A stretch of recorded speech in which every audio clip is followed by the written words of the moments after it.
Sure. Thanks a lot. Matthew Lee, Intercity Press, on behalf of the Free UN Coalition for Access. Thanks, as always, for doing these briefings. I wanted to ask about a particular aid convoy. The OIC put out a press release, I believe it's yesterday, but I got it today, saying that they launched an urgent medical convoy with the King Salman Center, and they say that it's going to the major cities in Yemen, and which they list as Aden, Lahj, Abyan, and Taiz. So it seems like Sanaa is not on it, and certainly Saada is not on it. And I wonder, do you, as OCHA, do you think this is an even-handed provision of aid? Is this is this the use of medical aid as a sort of political reward for parts of the country that are under government control? And I also wanted to ask you something that wasn't answered here, which is, if you were in Amran, this was one of the airstrikes that has put the talks kind of on hold. There was a reported airstrike by the Saudi coalition on a base. They said that the Houthis had just taken it over during the talks. Other people say the Houthis controlled it since 2014. Stefan said it's not for the UN to say, but maybe it is. I mean, if you were there, did the Houthis take over the base recently, triggering the airstrike, or was it a strike out of the blue? Thanks. Yeah, I was in Amran, and we did an extensive tour of the city to see the effects and to meet with people throughout the city, because it's not just the effects of airstrikes, but tragically for the people there was also devastating flooding, and real terrible consequences for large portions of the population, because their housing was flooded, and many of the houses actually collapsed in that regard. I also went to the cement factory, where that had been hit by airstrikes, and 1,500 people who had been previously employed there were now out of work, having, of course, consequential problems. People no longer having salaries, then requiring humanitarian assistance and so forth. But in all of the engagement, this issue didn't come up, so nobody raised that question. So I honestly don't know. It wasn't in neither the authorities themselves nor any of the people said anything to me about this particular incident. So they didn't raise it, and I don't have any details myself. Because the Saudi-led coalition said that they did an airstrike on the base because the base had just been taken over by Houthis. So you're saying you didn't see? I mean, I'm not putting words in your mouth, but this didn't come up. A recent takeover of a base. It didn't come up. Okay.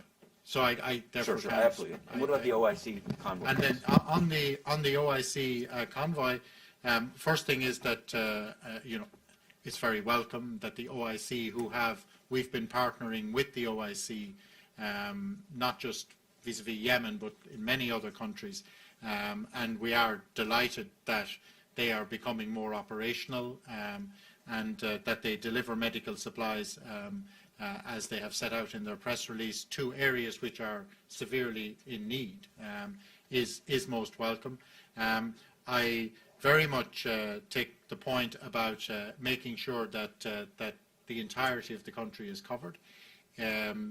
It's important that we also, work with the various elements of different humanitarian organizations and their focus, whatever that might be.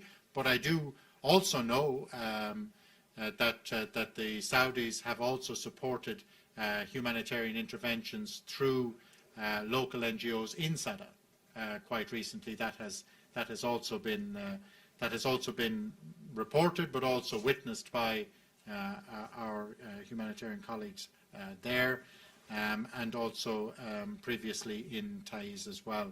So I think that there is, in the totality of our endeavour, there is an awareness that aid has to meet all of the people, irrespective of what part of the country they're in, whose control that they're under, and that is also why we accepted the Saudi funding for the flash appeal last year with no strings attached, because we decided in the United Nations where that aid would go, and without any influence over who was in control of the particular areas. So I think we're all very conscious to make sure that the country is covered.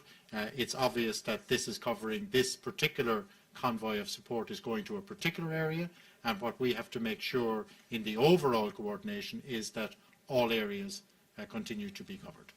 Okay, now Mr. Abadi. Thank you. My name is Emoke Babiak. I'm with the German press agency. I'd actually also like to ask you about the World Humanitarian Summit. I mean, you see the funding appeal is 17% funded. So are you optimistic that next week the summit will somehow deliver a big change in that? And also, what would need to change? What would countries and donors need to agree to change for you to see a real impact and difference on the ground? Yeah, we are very hopeful. That's why we were very pleased that the Secretary General took this as a very important initiative during the second term of his tenure, because there's obviously a deficit of humanity in the world today. I mean, that's the core issue here. It's not in the first instance a deficit of funding, it's a deficit of humanity, which is translating into horrific loss of life, horrific suffering across the world, much of it the result of man-made conflict that is preventable and endable. But also we have to be aware that the natural disaster phenomenon is having greater and greater impact in terms of human consequence as well, because we're seeing natural disasters which are much more devastating, particularly when we look at the typhoons and monsoons and so forth, but also the recent earthquakes as well.